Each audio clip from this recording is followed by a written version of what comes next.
Okay, so we've got underground music that I heard the other day when you guys were here, and is this underground art, or is this just art, or what do we got here?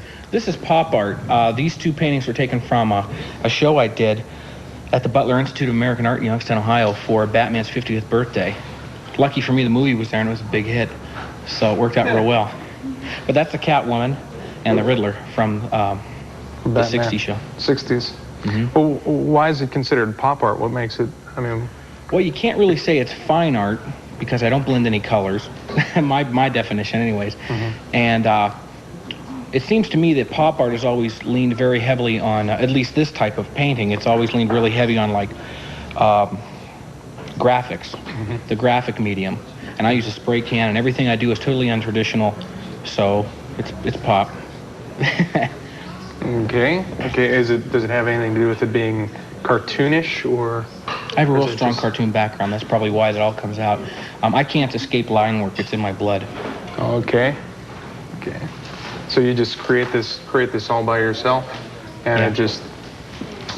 Yeah, that one was taken from a photograph, and that was blown up from a cover that was about. The image was about this big. It was blown up, and I alter all the colors and alter the inking, and we do the splatters, and it works out real well. It's pretty fun. Okay.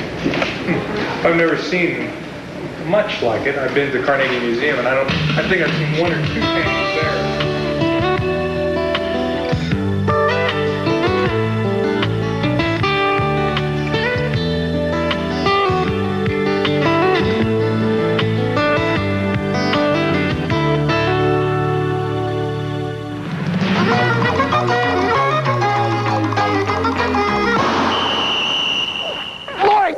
Thing, man. Whoa! Come on! Oh, man! Don't do that when the show's starting. Whoa! Oh. We listened to the experimental underground music, and now Chris, I've seen some of the comics that he's done in the Cutting Edge, and I think it was in another magazine or another newspaper that saw some of them, and this is some of his art. Mm-hmm. Mm-hmm. Now, how do we tie this all in with expression as a Christian?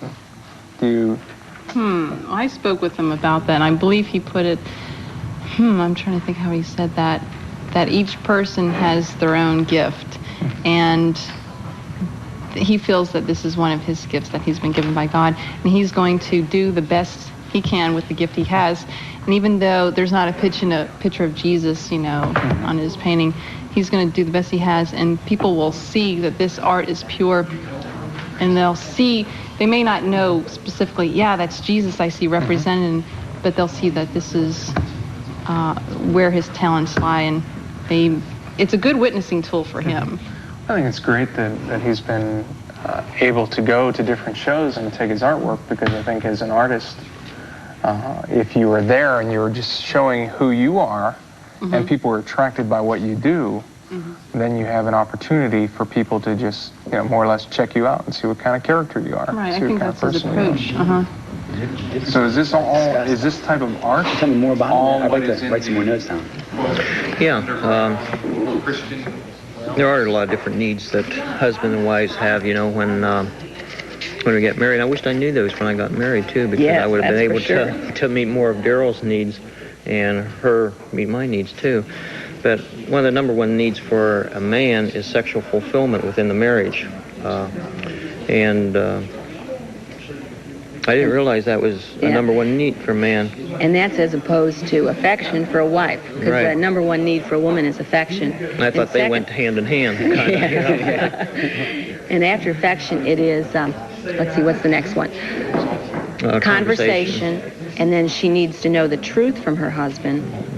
And then after the truth, another high need or another large need is she needs to have financial security.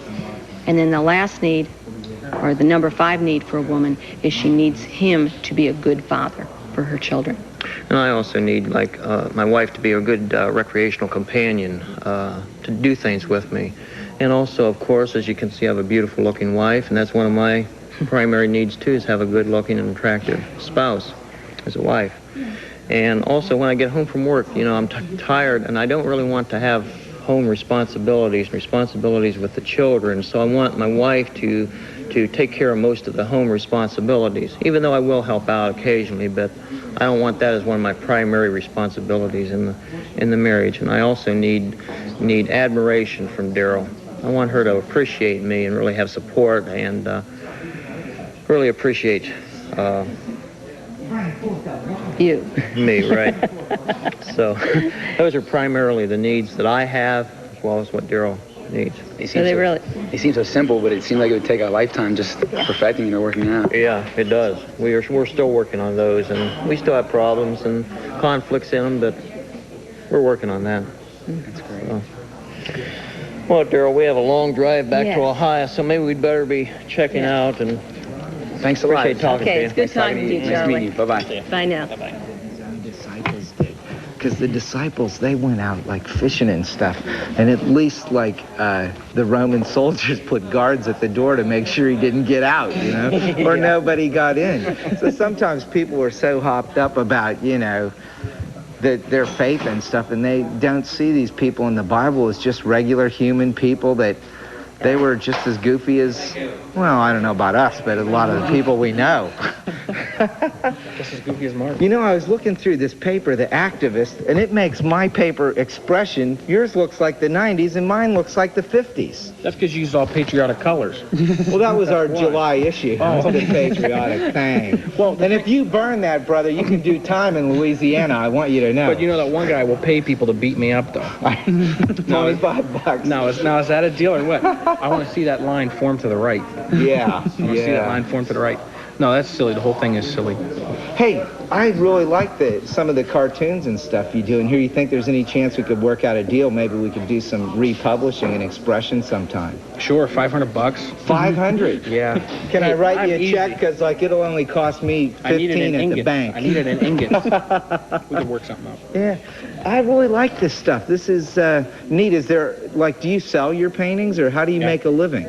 Is that it? Is that the... Here comes the big one. Ready? I'm looking for it. Okay. The difference between us, what we're doing, and what the mainstream CCM type of artist is doing, is that we believe in having a real job.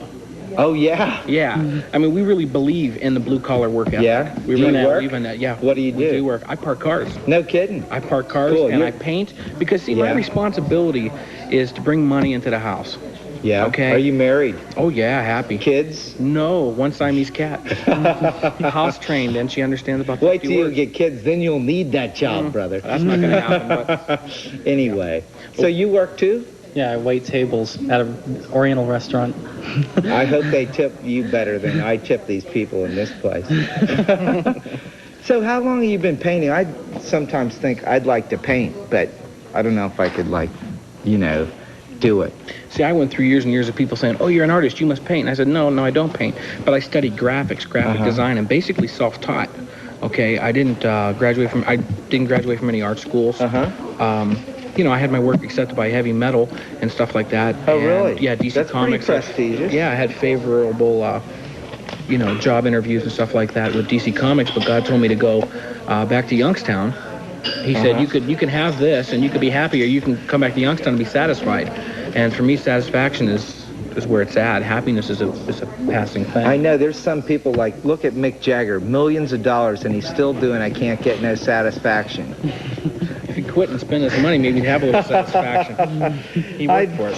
I'd rather have satisfaction than money. But the money wouldn't be like a bad thing. No, it's a good either. It's a good incentive. It's just that your priorities have to be set. You know, like getting back to the blue-collar work ethic, it's essential. A lot of people say, "Oh, well, the church is going to support me, or this is, or it's going to come down in a cloud." That's rubbish. It's baloney.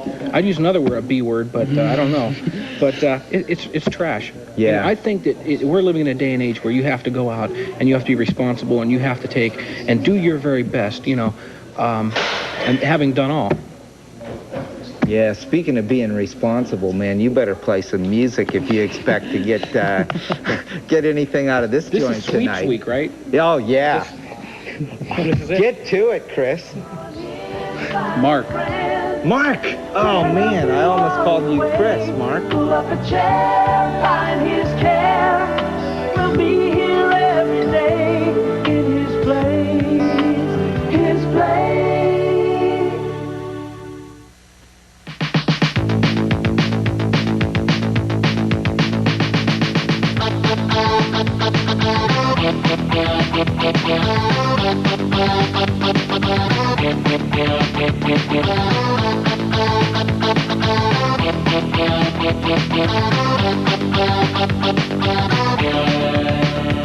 She was sitting in her dream house, watching the plastic television set. There was a show about love on, with a famous sex therapist. She said we all need love. It's a human emotion we all feel. It's something unavoidable. Good luck and thank you for the call.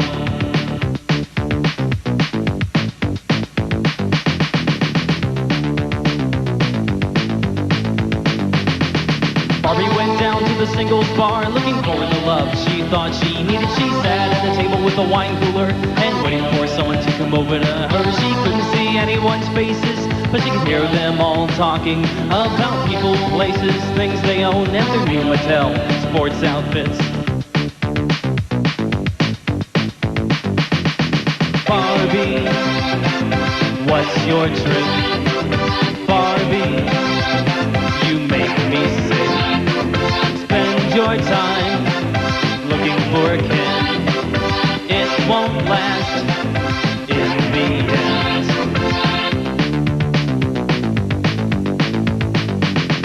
Along came Macho G.I. Joe, a beer in his hand and a pain in his head. He staggered over to her table and sat swaying to the music. He started talking about battles and stuff and wanted to show her his war wounds. But G.I. Joe got a little too fresh and she hit him on the head with a bottle.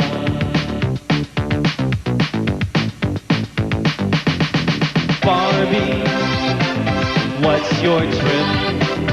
Barbie, you make me sick. Spend your time looking for a Ken. It won't last in the end.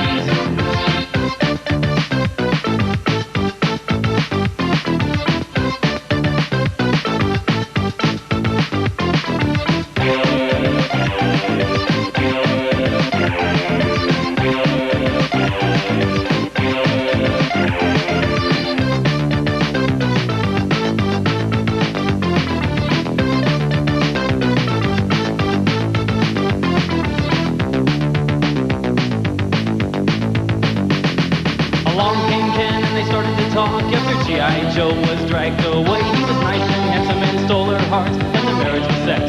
For 2 months later, the honeymoon was on Ken's dream yacht, and that night in the bedroom, they took off their clothes in anticipation and realized they weren't anatomically correct. Barbie, what's your trip? Barbie, you make me sick. Spend your time looking for a Ken. It won't last in the end.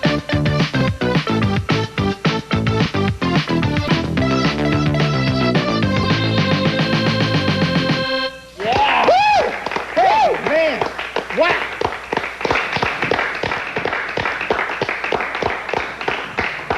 Amen, brother. Wow, that really ministered to me. What was that about? I wrote that when I was living in Los Angeles. Yeah, And, I hope so. see- You can't write like that in Ohio. I know that. Well, in Los Angeles, you have a big, there's a big club scene, and it's all very plastic, Like the Mickey Mouse Club? No. You're surrounded by a lot of people that are into the singles bar scene, and people don't actually end up with meaningful relationships out of singles bars. And that song's really all about that, how the world kind of feeds you through magazines and media that you're supposed to look a certain way, act a certain way, have a certain type of boyfriend, girlfriend, husband, wife. And we hold up icons to our children also, and Barbie is sort of an icon that no one could ever really stand up to. She's presented as something that's so successful. Yeah, no one can ever actually be that. And so that song's really about how plastic, like a Barbie doll, how the whole singles bar scene is. Well, she doesn't have any hair on her arms either. Who can live up to that, right? I know. I don't know one chick that doesn't have hair on her arms. It's like, what? Well, they don't want to admit it publicly. I mean, We know that. We know Is that that. a fur you're wearing? No, that's my arm. Oh, sorry, babe. Excuse me, please. So is this music something that kind of crosses over between Calvary Chapel and Club Lingerie? You know, does it like... Actually, the churches aren't really... Chris is working. He's processing. Let me think about this for a minute. No, churches really aren't into it too much. It's not really for them. No, it isn't really for them. I do some songs which are aimed towards Christians and saying, look, this is what we as Christians need to improve. This is what we need to do as Christians. But then songs like that, I'm trying to wake people up, non-Christians, to some sort of truth. Well, Chris, Tom Green told me you're kind of working on a similar project of trying to develop a comic strip for the secular market, a sort of Teenage Christian Mutant Turtles or something. Absolutely not. What did he say it was? No, there's no turtles in this at all, and I'm sure your consumers will be happy about that. No, actually, it's science fiction, has superheroes. It's really serious business. Don't tap the table, please. Okay. That was a cue. If you don't stop that, people are going to think this is a television show, Chris. Sorry. Hey, no, actually, it's going to be designed for the superhero and fantasy marketplace. You have to speak their language. It's like if you get off a plane and you go talk to a bunch of people and from another country and you don't know the dialect, they're going to be like, what? So you have to hook them. So is this kind of like a Chronicles of Narnia type of deal? Absolutely not. No? It deals with... well, what is it, Chris? I can't figure it out. Exactly. Okay. But that's it. It's really not. It's really not for the Christian at all. It's more science fiction oriented. Yeah. It's safe comics. Are there going to be hidden messages in there? Oh, they're blatant. Blatant. They're blatant messages, but they're not for the Christian at all. Because we're dealing with real people. Okay, we're dealing with real people with real problems. A lot of the heroes in there are not Christian at all. I mean, at all. Some of them actually do become Christian, and others fall from grace. Well, what do you see? What do you see as the difference between your secular work and your Christian work, or maybe secular and Christian art or music? No difference at all. No. Not at all. It's all the same thing. You can't, it's like an egg. You can't take the, Well, if it's all the same thing, why can't you play Ken and Barbie at my church on Sunday? Because the church won't let me. Book them, Dano. I think if more people would give something different a chance and really see the motives behind it, I think that would be a real healing factor to them. We've got too much division. We're dealing with a world that's going to hell, and we're concerned about whether somebody has a ponytail or whether somebody has the right type of... Yeah, it's really pathetic. We major in the minors. We're supposed to major in the majors. There's a whole world out there, and it's like, what are we doing? We're sitting around going, I'm sorry, I really don't think that you can sing here because I don't understand, I don't like it, I'm not open to it, so there. So what good are you? And yet this person is someone who's spent time in a closet with God, and God has said, this is your gift, this is what I'm giving you, and you're my son. I command you to use it. So what do you do, right? You don't get any support from someone, and that's why we believe in a blue-collar ethic. Well, at Art Attack, what are you trying to major in at your studio and that? What's it about? Here we go. That's the question. Good art equals good worship. That's what it is. We have a very blue-collar faith. Is there a verse for that, brother? Faith without works is dead. Yeah. Okay, yeah. I could receive that. Yeah, that's what it is. Yep. Yeah. Well, and the other thing is that he said that you have to deny yourself, take up your cross, and follow him. Everybody else wants to grab the cross that looks good, the gold cross. I want the one that's made for me. Okay, and I'm going to take the one that's made for me, and I'm going to die, and it's going to be great because that's when real life begins. So I'm going to take my cross, I'm going to do my Batman stuff, and we've got a Beatrix Potter show. We're going to mess her up real bad, and then we're going to do a Marvel Comics tribute show, and we've got a rock and roll show coming up too, probably all within the span of this next year, because we work. Well, how can I find out about what you're up to? Because now you've got me fascinated. There we go. The address for Marc's music company. He has his own mail order company. How many tapes did you release so far yourself? About 8. About 8? Okay, and he's starting to release other artists also. It's called Corp Key Music, or Corp Key Productions.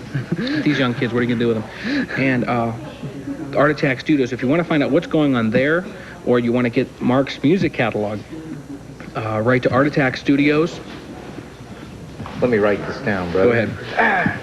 With the same thing, I was going to write you that $500 check for. Okay, what is it? I got a witness on that. It's Art Attack Studios. It's Right. ARTATAK, one Right. word. A P.O. Box 1260. 1260. That's Youngstown, Ohio. Okay, just like it sounds, Right. Youngstown. Ohio. Okay. 445. Go ahead. 01. 01. 01. We're into Okay, we're cool. into it. Because I'm going to keep in touch with it. I want to know what's shaking. Great. And you guys are shaking it. At least the table. You always have to keep with the vision that God gives you. Uh-huh. God gives each person an individual vision, and too many times. Yeah, okay. You got that? Okay, I'll talk to you later. If there's any problems, just give me a call. You know where to reach me. Okay, bye-bye. What's going on there? I've seen you've been on the phone a lot lately. Is something wrong, or? Well, no. Well, it's not wrong. It's just we've got the Reinhard Bonnke Crusade is coming up. Okay. August 31st and September 1st at Civic Arena. And I'm working with Katie Bird up at CTV on that and trying to put all that together. Yeah. And it's just there's a lot of work involved. And we're trying to coordinate because we want Christians to go out and invite their unsaved friends and family. You know, we're not asking people to necessarily go out on the street and pass out different things to total strangers. We're asking them to just go to your unsaved husband or your wife or whatever and give them the invitations. But there's a lot of details involved. But it's kind of unique in that we've got a situation where God called this man, Reinhard Bonnke, to minister, and he pulled him out of this little organization that he was doing and put him into this massive thing that he would have never dreamed of, could have happened only by God, and God has miraculously moved. Yeah, I saw some videotape on CTV. Yeah. The miracles what blind people could see, and it's just amazing. But it's like with everything we do, I think about with these guys with their music and their art, we're called as Christians to be different. Okay, it's like the word that Paul uses in the New Testament that says saints really means holy ones, but the root word means really just those that are simply different. Peculiar people. And Christians today, it doesn't matter really what you do, everything that we do, we should be able to have an impact for the gospel of Jesus Christ. Right. And wherever God puts us, we've got to take advantage of that. I mean, even here at the diner. I mean, it doesn't matter, it doesn't matter what you do. If you work in a diner, or if you pump gas, or if you work at you input on a computer, or whatever you do, you've got to be able to have an impact for the gospel. It seems like there's no longer a separation between that which is secular and that which is sacred. We've sort of blended the two together and come up with a compromise and said, well, here's this compromise type thing. We'll make everybody happy. We won't offend anyone. And Jesus said, the gospel, I come to separate brothers from fathers and sisters and mothers and brothers and all that. I come to separate those. But he came to separate with the word, that people would be challenged to be more like Jesus. Sure, people have to notice a difference, and that's what they've got to see a difference. To God. And it doesn't matter what you do, you've got to show yourself as being different. Then, not that you go out and purposely do strange things, but because you're standing up with the holiness of God, you are different. Peculiar people. Yeah, we're peculiar people. We're being peculiar people here this evening. You are peculiar people more than just... I bet you couldn't go to just any old diner